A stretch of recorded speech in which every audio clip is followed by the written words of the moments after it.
Now, as part of Chinese President Xi Jinping's state visit to Malaysia, Astro Awani hosted an insight-sharing session with CGTN. Here's Farhana Sheikh in conversation with CGTN anchor Li Qiuyuan.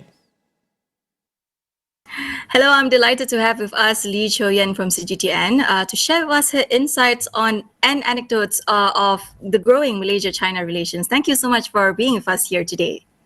Thank you so much for having me, Farhana. Right. Qiuyuan, looking back at 50 years of ties, what do you think are some of the untold or underappreciated moments in China-Malaysia relations?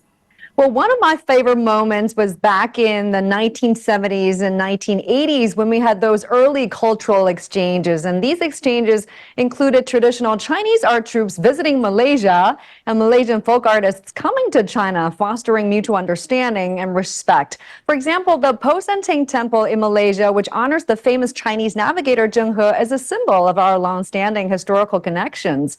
And another aspect that I think is often overlooked is the role of Malaysian students here in China. You know, in recent years, students like those from Tianjin University have written letters to Chinese leaders expressing their commitment to promoting China-Malaysia friendship. I mean, these young people, they are the future ambassadors of our bilateral ties, and their efforts in sharing their experiences and fostering people-to-people bonds are really crucial for the long-term development of our ties. And of course, the 50th anniversary of diplomatic relations in 2024, that was a big deal. There were a series of commemorative events that really highlighted the depth of our cultural and people-to-people exchanges.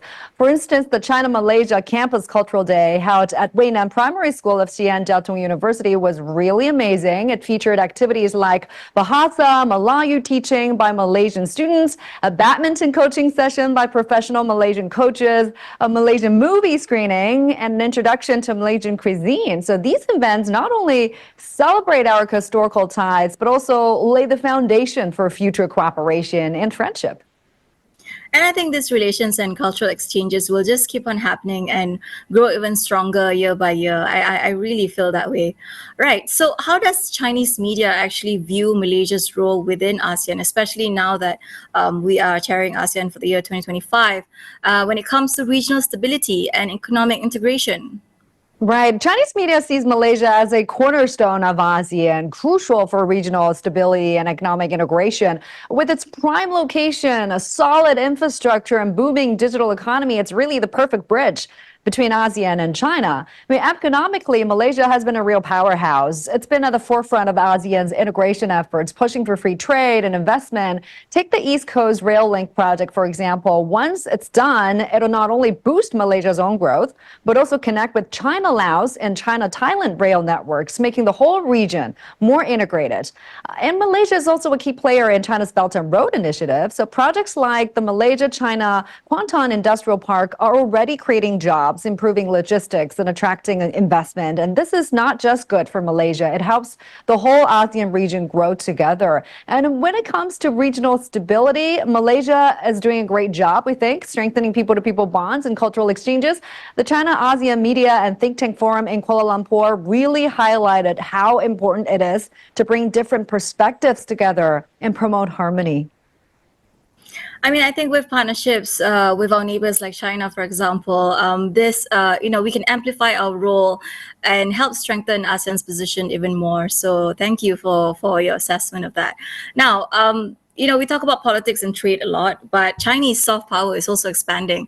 So how is GTN, as a key media there, adapting to its storytelling to resonate with younger South Asian audiences?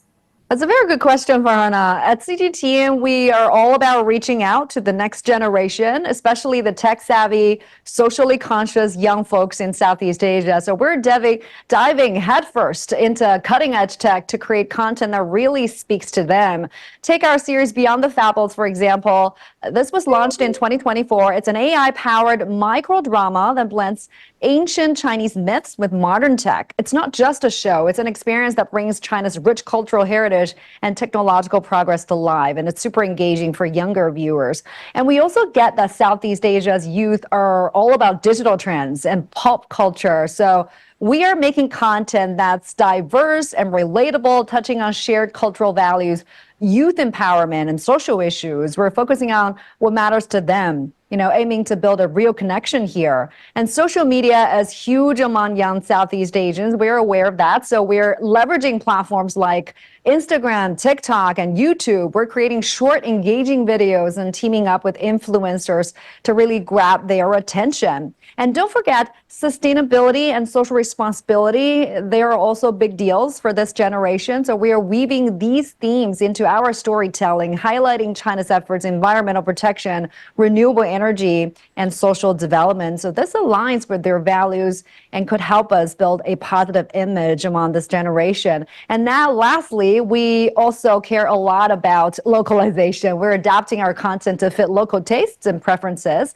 collaborating with local talents sometimes, and incorporating regional elements. So by telling stories that reflect the shared experiences of the young people in the region, we're hoping to make our content more relatable and appealing. Right. I mean, very much exciting thing to come, and we're looking forward to it on our side. Thank you so much, Joanne, for your time and for your insights. Thank you so much for having me. Good to talk to you, Farhana.